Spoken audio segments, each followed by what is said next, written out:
Comunidad Minera. Saludos, ¿qué tal amigos? Con ustedes, Víctor Santos Uriel, iniciando Comunidad Minera.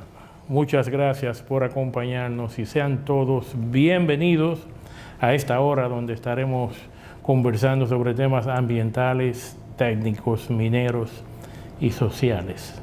Y es que aquí en Comunidad Minera promovemos la minería responsable que respeta el medio ambiente y el derecho de las poblaciones. Hoy tendremos un programa diferente. Estaremos conversando sobre el aspecto social, específicamente el tema de la inmigración haitiana a la República Dominicana. ¿Y quién más? Lo mejor que hay es conversar con una persona que tenga un amplio conocimiento de esa temática, como el licenciado Pelegrín Castillo, la persona más indicada para tratar este tema. Pero antes vamos a pasar al comentario semanal de Comunidad Minera, que de hoy se trata sobre el tema de la nueva presa de Cola que anunció la semana pasada la empresa Barrick Pueblo Viejo, que será construida en la provincia de Sánchez Ramírez.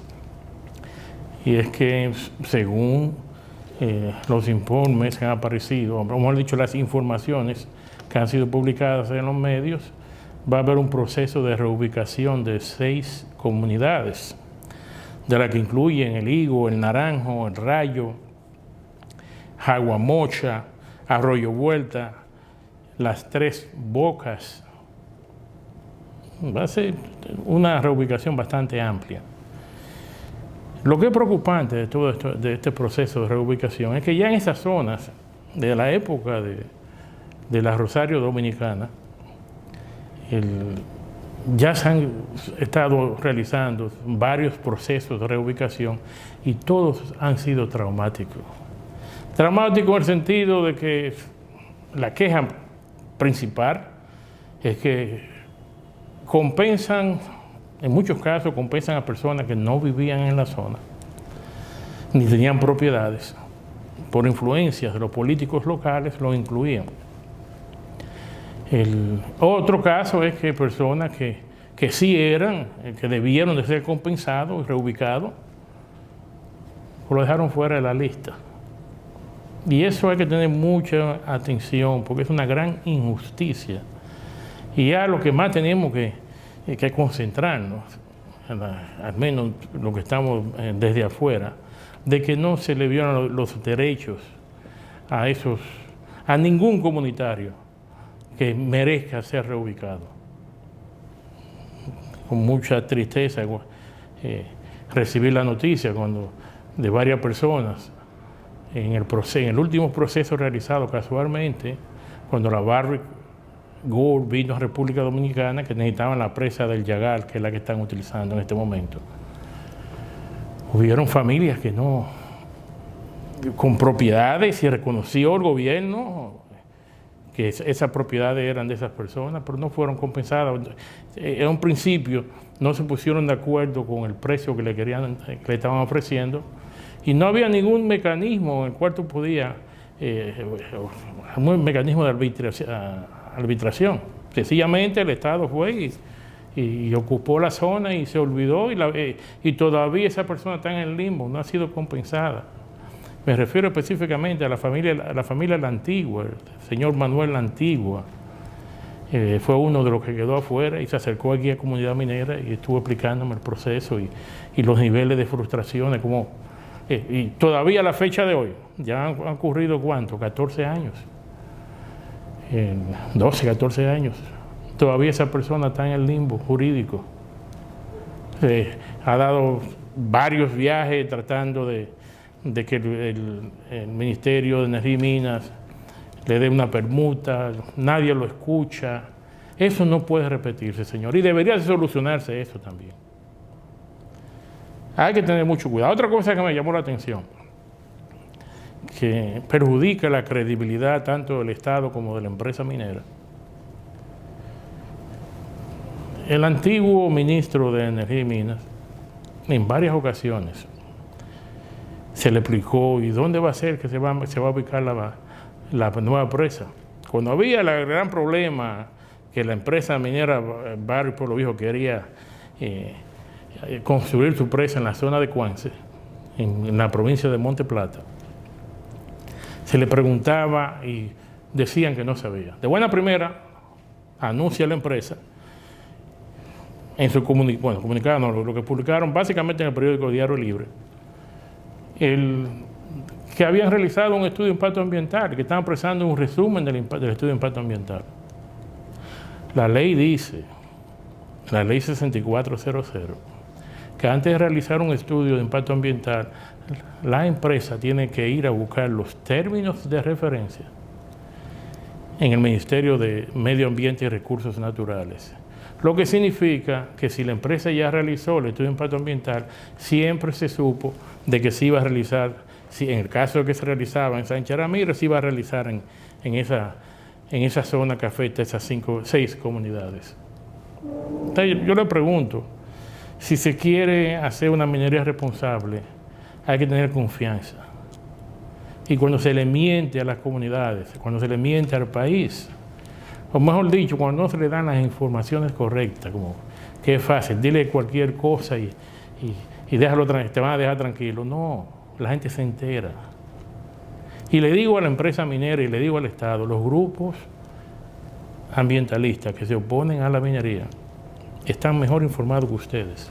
Y todas las informaciones que ustedes publican son examinadas minuciosamente, tratando de encontrar la verdad entre las letras, porque hablan siempre en una forma ambivalente, tratando de confundir a las personas.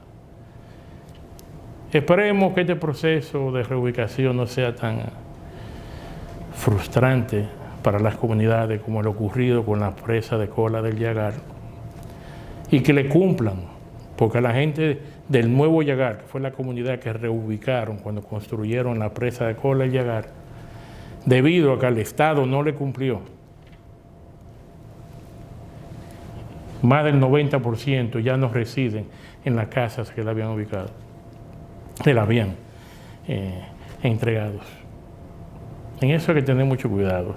El proceso de reubicación, antes de terminar, quiero señalarle, el Estado Dominicano dirige el proceso de reubicación.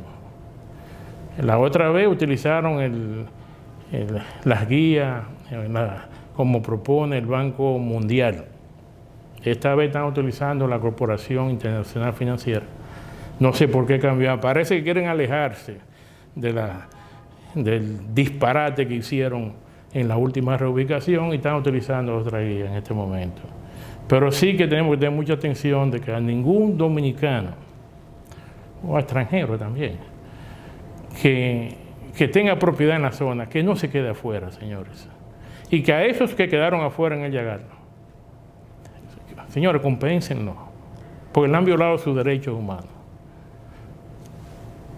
Tuvieron mucho antes, eran propietarios de esa tierra, mucho antes de que Barrios Pueblo Viejo iniciara. Imponerse de quitarle esa tierra y dejar a esa pobre familia, ¿qué hago ahora en el aire? No debería de repetirse, señores. Ese ha sido el comentario semanal de Comunidad Minera. Ahora pasaremos a la entrevista con el licenciado Pelegrín Castillo, cuando regresemos después de la pausa comercial.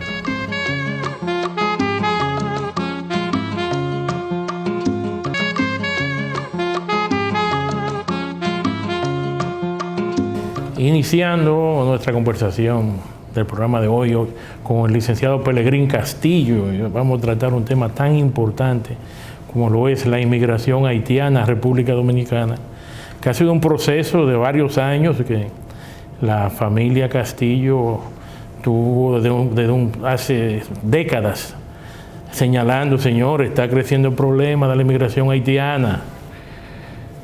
Pelegrín, mucho gusto verte nuevamente aquí en Comunidad Minera. Muy contento de encontrarme en tu compañía, Víctor. Gracias por la invitación. Y un saludo al público de este espacio. Pelegrín, ese tema haitiano está cada vez más preocupante para nuestro país. Y a mí lo que me da es que un principio, cuando ustedes empezaron, bueno, yo no estaba aquí en el país, por lo que yo leía allá afuera, la gente no lo tomaba en serio. Y ya han pasado los años y cada vez son mayores las inmigraciones haitianas, inmigraciones ilegales, sí. O sea, sin control. Vemos que el vecino país está atravesando por una crisis política, social, económica, crisis de todo, de valores, de todo. Y en los últimos 2 años ha habido un incremento enorme de la población haitiana aquí en el país. ¿Tú pudieras describirnos aquí en Comunidad Minera cómo empezaron ustedes a darse cuenta de que si dejamos la problemática de la inmigración haitiana se va a convertir en un tamaño problema para el país? Como no, con mucho gusto. Mira, yo te puedo decir que a nivel partidario nosotros empezamos a discutir el tema a mediados de los 80. Cayó Aristide, o mejor dicho, cayó Duvalier, empezó un ambiente de agitación en Haití, ahí se produjo un incremento de la migración haitiana hacia República Dominicana. Lo discutimos, había algunos dirigentes nuestros que eran muy perspicaces, muy activos con el tema. Quiero recordar, ya murió recientemente, el doctor Casanova Pichardo, que era un médico de Santiago que trabajaba con el tema sanitario. Y él dio la voz de alerta a nivel de partido, de que el problema estaba creciendo a nivel de los hospitales y a nivel de las enfermedades incluso. Planteaba algunas inquietudes. Nosotros mismos lo veíamos exagerado, Nosotros mismos veíamos... ¡Qué ironía! que estaba en una actitud exaltada, extremista. Pero un día, estoy hablando 88, yo era muy amigo de Jotin Curi, un amigo mayor, y nos juntábamos con mucha frecuencia, y él era consultor jurídico del Poder Ejecutivo, y me llama y me dice, Pelegrín, pasa por casa, que quiero tratarte un tema. Cuando yo voy, el doctor Curi, don Jotin, me entrega unos expedientes y me dice, mira, yo no lo voy a ver por mi edad, pero yo sé que tu generación va a tener que enfrentar este problema. Estúdiate este expediente y tú me das tu opinión. Eran las primeras, o eran una de esas acusaciones que se hacían contra la República Dominicana ante la Organización Internacional del Trabajo, por parte de sindicatos azucareros, integrada fundamentalmente por mano de obra haitiana, en violación a las normas, porque yo, de la cosa que le destaqué era que todos esos sindicatos eran ilegales porque estaban integrados por trabajadores extranjeros en una proporción de 90-10. Y eso ya era una violación a la ley interna. Hablamos del tema. Una semana después, él me dice, yo quiero que tú converses con el doctor Lupo Hernández. Lupo Hernández Rueda, para los que no lo conocen, es uno de los padres del derecho laboral de República Dominicana, del Código Laboral, y además era el abogado del Estado Dominicano frente a la Organización Internacional del Trabajo. Y gran amigo de mi padre, yo con mucha confianza fui a su oficina, Y le dije, don Lupo, ¿cómo usted está? Explíqueme qué es lo que está pasando.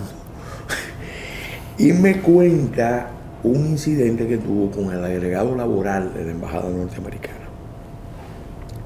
El agregado laboral de la Embajada Norteamericana le había propuesto que declarara a República Dominicana culpable de violaciones graves, a cambio de que se gestionara un perdón ante los Estados Unidos por parte del gobierno dominicano. Él hacía la promesa de que si nos declaráramos culpables como Estado, entonces los Estados Unidos nos iban a dar una oportunidad, pero teníamos que declararnos culpables.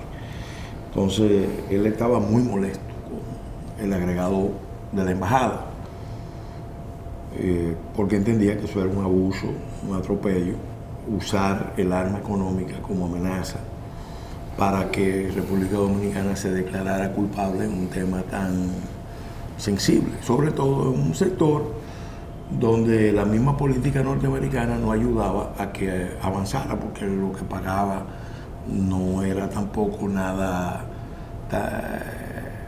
tan sustancial que te permitiera desarrollar una industria con altos estándares de protección social.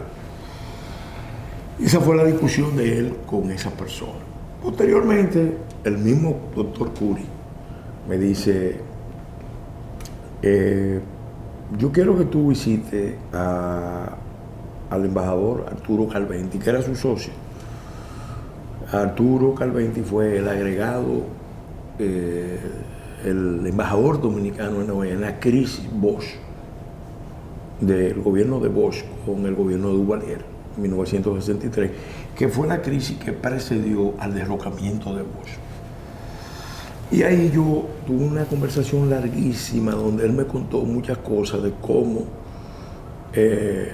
la crisis de conspiración que se montó aquí contra el gobierno de Duvalier se encadena con las contradicciones internas y con las contradicciones externas y termina uno de los factores que precipita la caída del gobierno de Bosch. Pero lo más importante es que don Arturo me entrega un documento que es la clave de todo, un documento de Naciones Unidas, el primer informe de Naciones Unidas sobre Haití, de 1949. Entonces me dice, mira, estudiate el informe, pero sobre todo fíjate en esta conclusión quinta. La conclusión quinta es la clave para entender todo lo que está pasando. Lo que ha pasado, lo que está pasando y lo que puede pasar. Ahí se decía en el 49 que había un proceso de degradación de los suelos, de erosión de los suelos, de pérdida de fertilidad en Haití, que había un problema de sobrepoblación, porque Haití tenía el doble de la población de nosotros en esa época, en la mitad del territorio, no era la mitad, casi la mitad del territorio dominicano, montañosa. Entonces, ¿qué recomendaba Naciones Unidas en el 49?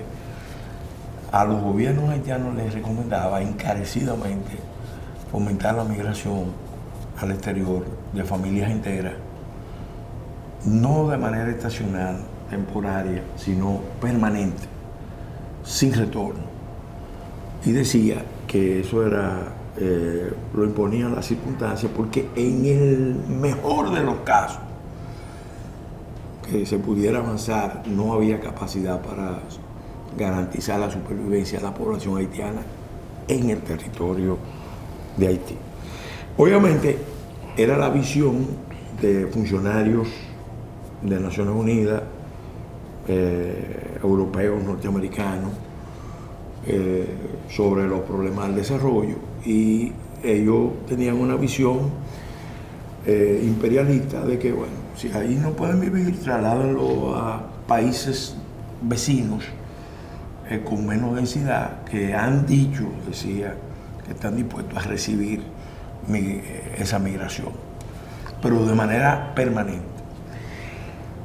Obviamente cuando vino la Guerra Fría, porque 49 ahí estaba empezando la Guerra Fría, ese tipo de planes no se podía ejecutar.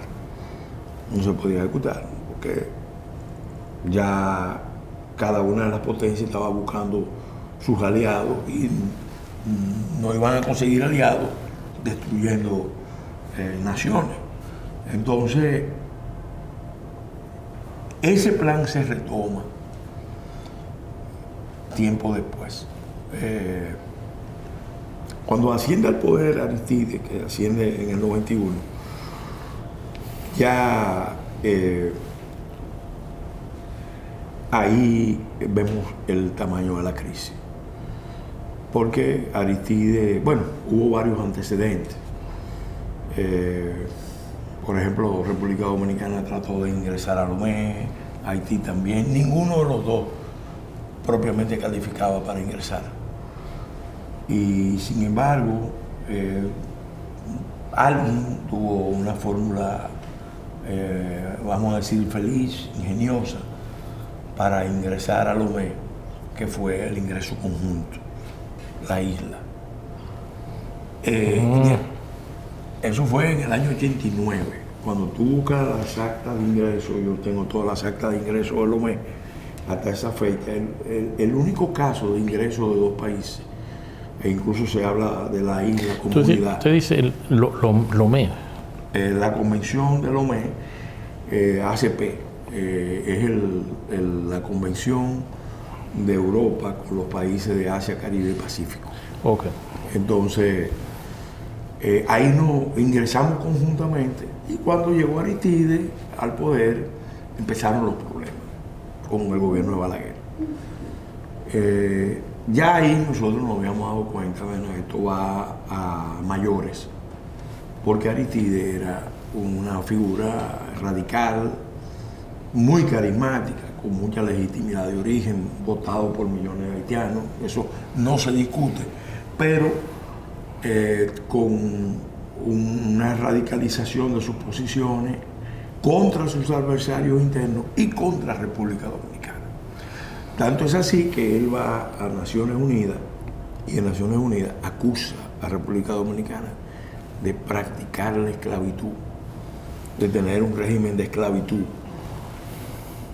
Bueno, ahí se incendió el conflicto, porque ahí empezamos a ver el problema en toda su dimensión y eso trajo el choque con el gobierno dominicano y la primera caída de Aristides. Aristides fue derrocado después que le pidió, que la gente se le olvida, a las Fuerzas Armadas haitianas que fueran a la frontera a resistir las políticas de repatriación que el gobierno dominicano había tomado. Entonces, nosotros nos involucramos mucho porque ya se había fundado Unión Nacionalista. Yo era el Benjamín del grupo. Y obviamente yo también alentaba mucho la posición del partido, de mi familia. Pero Unión Nacionalista se funda en el 91, hay un grupo de unos 60 líderes nacionales. Ahí estaba Julián Pérez encabezándolo, pero había figuras como Yotin, como Leopoldo Payananita, Freddy Vera, líderes de sectores productivos como Nicolás Casanova, Ulises Castillo, académicos. Bueno, ese movimiento estaba atendiendo lo que estaba pasando en Haití. ¿Qué pasa? En ese proceso empezamos a darnos cuenta. Pelegrín, Sí. antes de continuar en qué se estaban dando cuenta, tengo que interrumpirte, tenemos que irnos a una pausa y regresaremos en breve.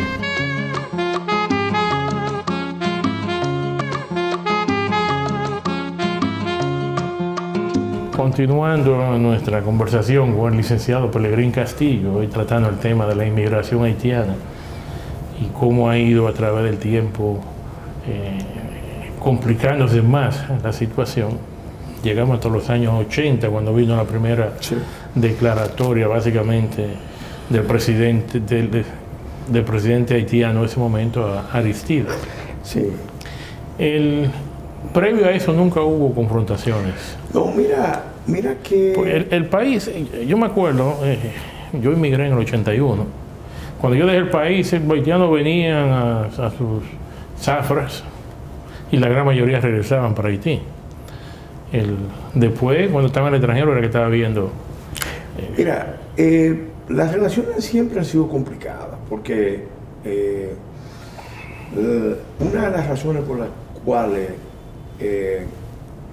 se dan tantas fricciones entre dominicanos y haitianos es por el hecho básico ese del 49. Ya en el 49 tuvo el diagnóstico. Se está hablando de un estado en desintegración que necesita sacar su población al exterior. Pero eso medio se enterró. Luego, en la década de los 60, vino un hecho que lo mencionamos, que fue la conspiración que se montó desde República Dominicana por parte de la Agencia Central de Inteligencia para derrocar a Duvalier, que contaba con participación de sectores militares, sectores de inteligencia de República Dominicana y de la diáspora haitiana. Duvalier supo capear muy bien esa crisis, lo que no hizo Bosch. Bosch, en un momento dado, pasó a denunciar a los propios Estados Unidos como los responsables de esa conspiración desde el territorio dominicano. Y eso fue uno de los factores que precipitó la caída del profesor Bosch en 1963. En el año 1970, la gente no conoce este dato, pero uno cuando ha investigado ya encuentra el relato el cuadro más claro. En 1970 el presidente Duvalier envió una misión a República Dominicana para plantear un plan de integración insular que implicaba la construcción de un ferrocarril Santo Domingo-Puerto Príncipe, liberalizar los flujos laborales en la isla, construir una flota común, una integración aérea y una flota marítima común. Eso fue una propuesta de Duvalier. El doctor Balaguer hizo una contrapropuesta, formó una comisión. La contrapropuesta fue la apertura de mercados. Es un mercado que tuve que operar 2 veces por semana en la frontera. El resultado de eso fue el resultado de la contrapropuesta dominicana de aquella época. Se implementaron un tiempo después. En el 78, para que tú veas la lógica de todo esto, los haitianos siempre han estado claros en sus objetivos. Don Antonio Guzmán firmó un acuerdo con el presidente Duvalier hijo, empezando el gobierno. Recuerda que él tenía unos vínculos con Haití a través de su cuñado, el señor Klein, hermano de doña René, era un gran empresario haitiano. Se firma el acuerdo en la frontera. Ese acuerdo es paradójico, es ratificado por el Congreso Dominicano, acuerdo de cooperación económica, acuerdo marco. Sin embargo, el gobierno haitiano, el parlamento haitiano no lo ratificó. Y tú te preguntas qué es raro, porque aquello era una dictadura vitalicia, familiar, vitalicia, y esto era una democracia o un país en camino a convertirse en una democracia. Y entonces, ¿por qué se da eso? Y era que los haitianos siempre habían estado claros, y eso se vio con las juntas militares, de que ellos, su objetivo principal era fomentar la migración, el traslado, lo que recomendaba el informe de Naciones Unidas, el asentamiento de haitianos en esta parte. Entonces, fíjate, en el 90 esto es un testimonio que el que lo vive no puede quedarse callado. En un momento de la crisis, cuando derrocan a Aristide, que se lo llevan a Caracas, y de Caracas Cuando Chávez da el golpe, se lo llevan a Washington. Aristide profundiza una alianza antigua que había entre la diáspora haitiana, los afroamericanos y el Partido Demócrata. Y logra un compromiso de Clinton de su reposición en el poder. En ese proceso, Estados Unidos impulsa un bloqueo riguroso hacia Haití. Tan riguroso, bueno, se puede decir, mira, el país más débil le está imponiendo un bloqueo total, y quería que el gobierno dominicano fuera riguroso con el bloqueo. Las Fuerzas Armadas, eso me lo explicó Balaguer después. Balaguer me dijo, yo ordené que flexibilizaran el embargo, porque si me llevo de los norteamericanos, nosotros íbamos a provocar una implosión en Haití y un éxodo masivo. Entonces, oye, ese fue a propósito. Oye, claro, no, los norteamericanos le pusieron un bloqueo naval porque entraron en pánico cuando los barcos tomaron el camino hacia Florida. Ellos entraron en pánico, sobre todo por los problemas sanitarios. Nadie quiere a los haitianos. No, los problemas sanitarios les decía que habían problemas serios. Entonces, ¿qué hicieron los norteamericanos? Bloqueo total, pero le impusieron a la República Dominicana eso y algo más. Voy a compartir este dato, que lo he dicho en muchos programas, pero es un dato que revela el manejo que hicieron los norteamericanos de la crisis. El director de ACNUR en República Dominicana, un señor sudamericano, porque en todos esos organismos internacionales siempre hay gente con conciencia, aunque uno a veces critica mucho o con frecuencia critica mucho, también tú te encuentras gente que no le hace el juego a esos intereses. Y él nos dijo, a una reunión con Unión Nacionalista en la que yo participé, él nos dijo, miren, los norteamericanos están pidiendo la apertura de campamentos de refugiados en República Dominicana.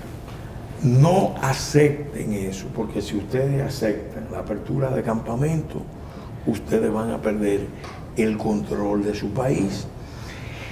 Y obviamente, concomitantemente con esa información dada por un alto funcionario de ACNUR en República Dominicana, entonces recibimos esta otra información, que resulta que desde el año 1986, por instrucciones del Comando Sur de los Estados Unidos, se había preparado un plan de contingencia en caso de que hubiera una guerra civil en Haití. Y ese plan, llamado Éxodo, oye el nombre que le pusieron, llamado Éxodo, implicaba la apertura de 20 campamentos de refugiados en territorio dominicano con aproximadamente 20.000 personas cada uno. Estoy hablando de 1986, eso era ante el escenario de una guerra civil con motivo de la caída de los Duvalier. Bueno, ese mismo plan lo sacaron los norteamericanos en esa etapa. Ahí es que Balaguer le dice que no va a aceptar eso. Ya previamente Balaguer le había dicho al país que Francia y otras potencias querían fusionar la isla. Cuando él lo dijo, mucha gente dijo, no, eso es para fines electorales, eso es para bloquear al doctor Peña Gómez. ¿Qué fue lo que pasó? Pues yo investigué. Una misión de República Dominicana, fueron 2 ministros a Francia, y allá le hicieron una cena de Estado y formalmente le propusieron que nosotros teníamos que ir a un esquema de integración similar al de Alemania y Francia, que habían sido enemigos siempre y que su unión había dado origen a la Unión Europea. Obviamente, el doctor Balaguer, cuando ve ese tipo de propuestas formales en una cena de Estado, Porque no, una cosa es integrarse en la bonanza, en la prosperidad, en la alta cultura, y otra cosa es integrarse con un Estado que está desintegrado y nosotros con muchas precariedades. Son dos cosas completamente diferentes. Entonces, él hace la denuncia. Yo la confirmo después, porque yo acompaño, y estoy hablando con pelos y señales. Yo acompaño al doctor Leonel Fernández, que era candidato a la vice, con el profesor Bosch. Lo invitan a Washington, el profesor Bosch no podía ir por razones diversas, y yo acompaño al doctor Fernández a Washington, y nos vamos de Nueva York a Washington en carro. Fue un viaje magnífico, conversando muchísimo. Cuando llegamos, vamos al Departamento de Estado. Allá, en una reunión de alto nivel con dos subsecretarios, uno hemisférico y otro de la región Caribe. Ahí estaba Donna Rina, Ann Patterson, Richard Nuxio, estaba Daniel Santos. Bueno, había la plana mayor del Departamento de Estado para el Caribe. Y de este lado, el doctor Fernández, José Fernández, presidente del PLD, y yo como aliado. Que me invitaron porque yo soy un estudioso de los temas internacionales y del tema haitiano. Entonces, ahí fueron los americanos, pusieron la carta sobre la mesa y dijeron claramente: miren, nosotros no podemos manejar la crisis de Haití sin República Dominicana. Nosotros tenemos mucho interés de que surja un gobierno que nos ayude a manejar la crisis haitiana, porque nosotros no podemos manejar la crisis haitiana sin República Dominicana. Eso fue enero, recuerdo que hacía un frío enorme. Enero de 1994. ¿Y cómo definían ellos en ese momento la ayuda del país? Mira, ese fue parte del tema. Porque nosotros le dijimos con claridad: mire, a nosotros nos preocupa que ustedes tengan un interés en el proceso político dominicano en función de la crisis del vecino. Nosotros entendíamos que ustedes, era legítimo que tuvieran preocupaciones sobre la marcha del proceso democrático en República Dominicana, pero ya ustedes lo que nos están planteando es un tipo de responsabilidad especial para el manejo de una crisis internacional. Entonces le dijimos claramente: mire, yo, por lo menos yo, porque el presidente Fernández fue más reservado porque él era el candidato a la vice, pero yo, que era un simple candidato a diputado, no me iba a quedar callado. Inmediatamente, como se dice aquí, le dije lo que había que decirle, con mucha claridad. Le dije: miren, ustedes mejor que nadie saben que Haití es un estado colapsado. Ya yo tenía el informe que me había dado el embajador dominicano en la OEA en la crisis con Haití. Y el esquema que ustedes están proponiendo, República Dominicana no debe asumir ese rol. En el fondo, ¿qué es lo que ha pasado? Para resumir, mira, los norteamericanos, los franceses, yo hablé con Régis Debray, el enviado del presidente Chirac, cuando elaboró su informe. Los británicos, también hablamos con la Cancillería británica. Ellos tienen la idea, que es muy común a nivel de los grandes imperios. Miren, vamos a pararlo ahí Vamos un segundo y continuaremos sobre la Sí. idea cuando regresemos después de la pausa comercial.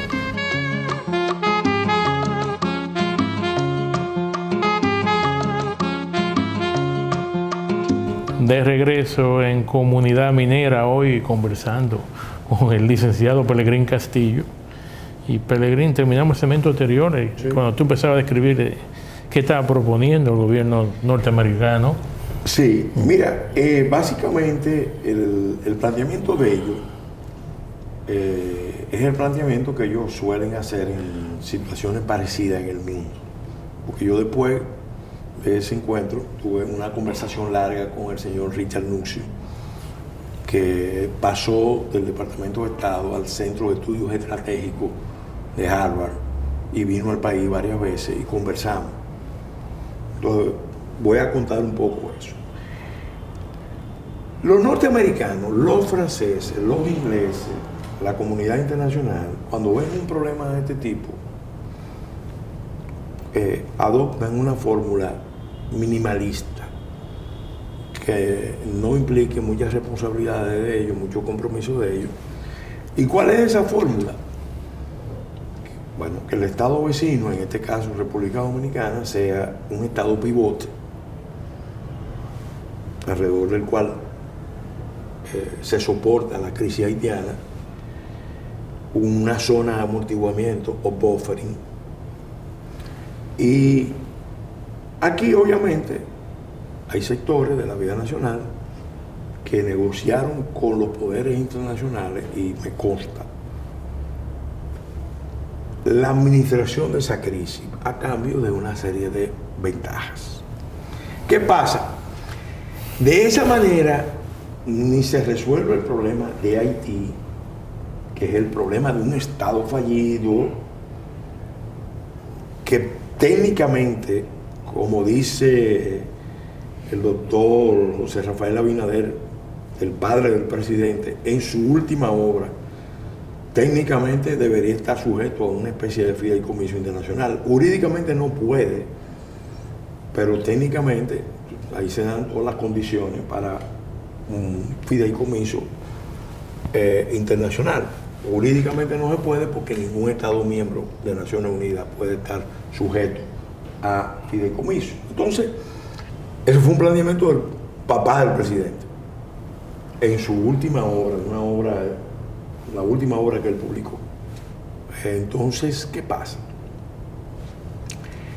Ese esquema no funciona, ni para Haití ni para nosotros. Posteriormente, nos fueron amarrando más a ese esquema. Por ejemplo... Pero, lo que pasa es que de los años 90 se ha incrementado. No, claro, la migración. y se va a incrementar. Y mientras más crisis hay de aquel lado... Y se va a incrementar. ¿Por qué? Porque yo, eso se lo dije a los norteamericanos. A ellos se lo dije con claridad. Se lo dije aquí y se lo dije allá. Un Estado fallido necesita un esfuerzo diferente de rescate, reconstrucción. Y yo le ponía el ejemplo: Haití perdió la guerra contra la pobreza.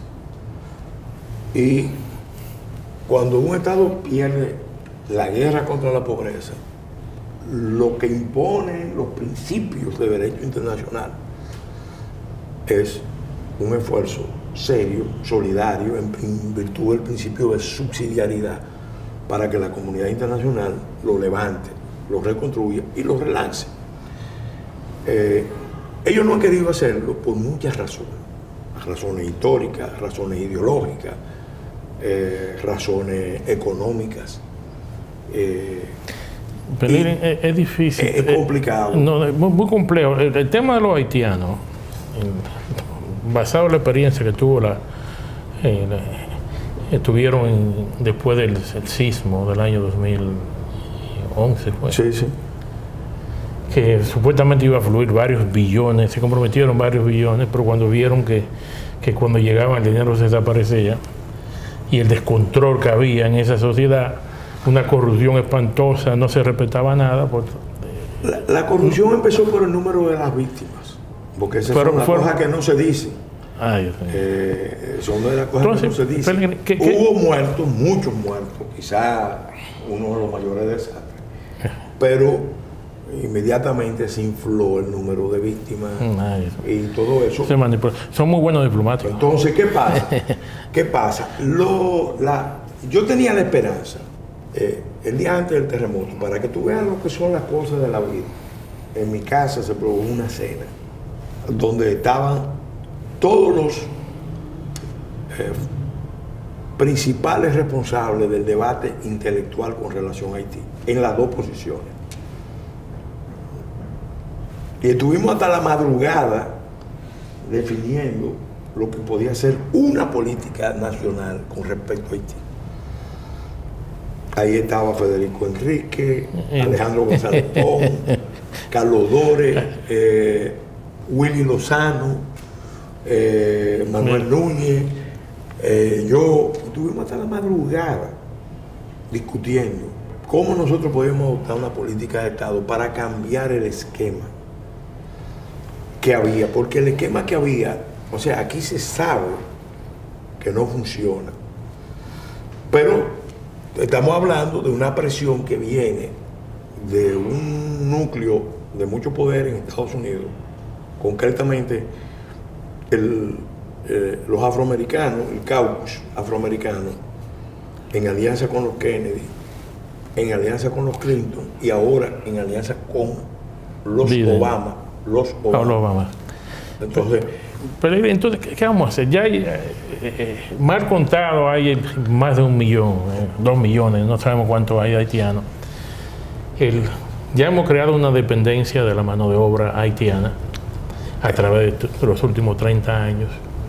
Ya hay trabajo que ya los dominicanos no lo hacen, han sido sustituidos por los haitianos. No podemos sacarlo. Yo tengo. ¿Qué propone? Yo tengo una tesis distinta. Mira, primero, esa dependencia no es tal. Si los haitianos dejan la construcción y dejan la agricultura, el país se paraliza. No. Oye. Hay un grupo del que yo soy parte, donde hay 5 PhD trabajando para elaborar una propuesta que ya se le ha informado al gobierno de lo que sería una estrategia de corto, mediano y largo plazo para enfrentar este tema en el campo laboral, campo social, una estrategia. ¿En respaldo de qué? De la política exterior. ¿Por qué? Ahí voy, mira. El presidente Abinader, hay que reconocerlo, no es que ha dicho algo nuevo, porque él ha dicho lo que otros presidentes han dicho, solo que lo ha dicho de manera más consistente, más reiterada en los esfuerzos internacionales. Yo creo que la muerte del presidente Moïse lo convenció. Él estaba convencido antes, pero lo que pasó después que él firma con Moïse un acuerdo que todo el mundo aquí aplaudió. Le matan el hombre. Oye, a los 45 días le matan el hombre en su casa, solo. Yo creo que él se convenció, y muchos aquí se convencieron, de que ese problema no se puede seguir manejando con el esquema que la comunidad internacional quiere. Entonces, él ha insistido en que no hay solución dominicana ni habrá solución dominicana. Ha planteado el muro, que nadie pensaba, ni nosotros mismos que somos los abanderados de esa lucha, que él lo iba a plantear. Y sobre todo ha ido a la comunidad internacional y ha planteado que tenemos que buscar un esquema de reconstrucción de Haití. Porque yo te voy a decir una cosa. Mira, con voluntad, en el 10, con una figura como Clinton a la cabeza, y sin un enfoque de negocio, que fue lo que primó, sin un enfoque de negocio, sino un enfoque realista. Se trata de levantar un Estado que está colapsado. Estaba colapsado antes del terremoto. Y el terremoto lo que hizo fue poner en evidencia lo que había. Entonces, ese cambio de la política exterior dominicana tiene que ser respaldado por una política interna que lo haga creíble. Si nosotros aceptamos el enfoque de que no, ya es un hecho, que fue lo que hicieron los empresarios, los amigos de ASI, que firmaron un acuerdo, no, esto es un hecho consumado, entonces la comunidad internacional ahí es que va a acentuar el problema de descargar la crisis haitiana aquí. Porque es que es muy sencillo, ellos nunca van a ocuparse del problema de Haití en Haití mientras ellos tengan una válvula de escape, una zona de amortiguamiento en República Dominicana. Entonces, esto no se va a resolver si no hay una posición firme. Ahora, no puede ser la del presidente solamente, tiene que ser una posición de Estado. Sí, pero, de nación. desde el punto de vista social, Pellegrín, los haitianos están viviendo de nosotros.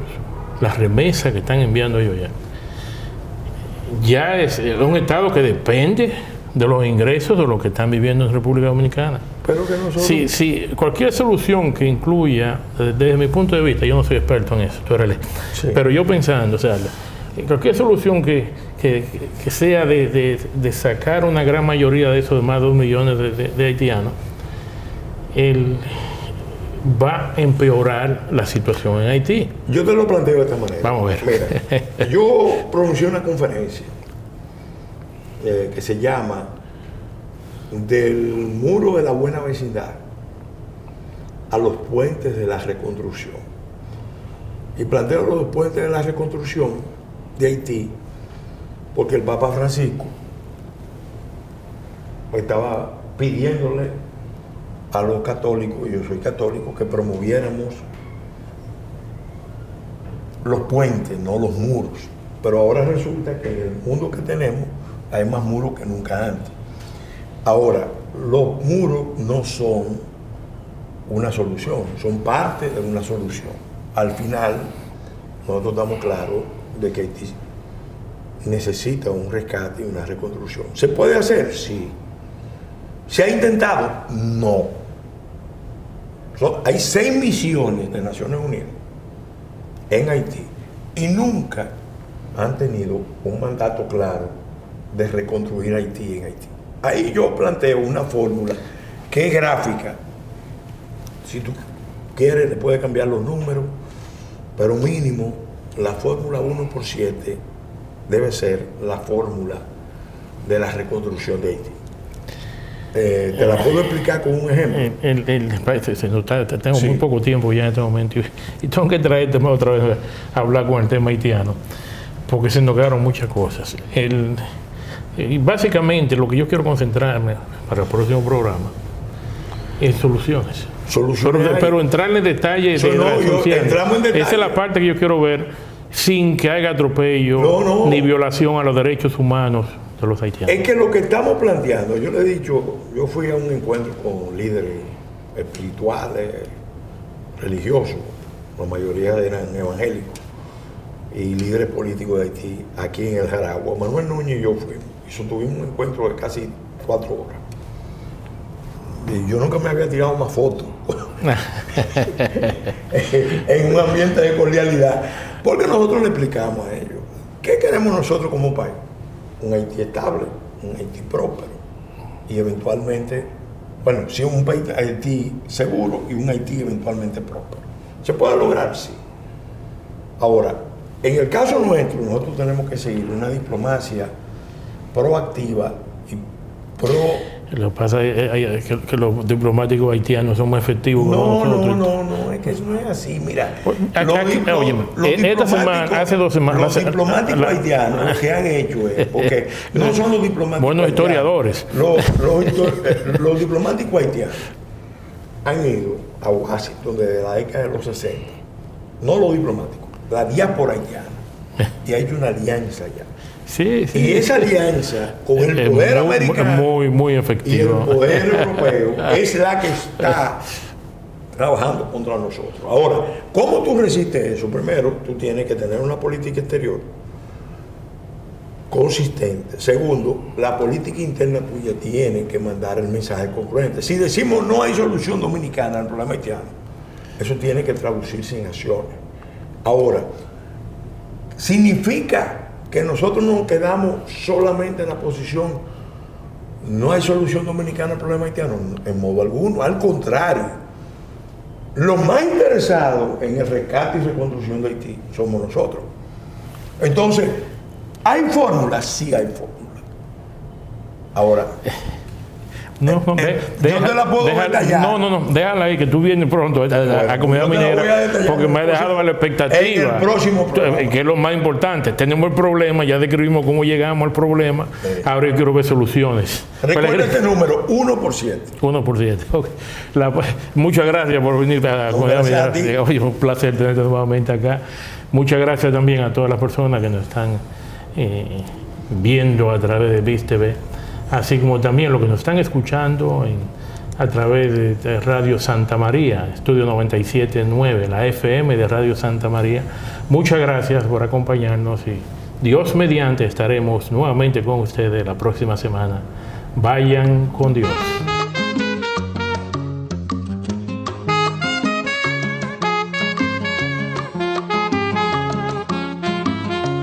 Comunidad Minera.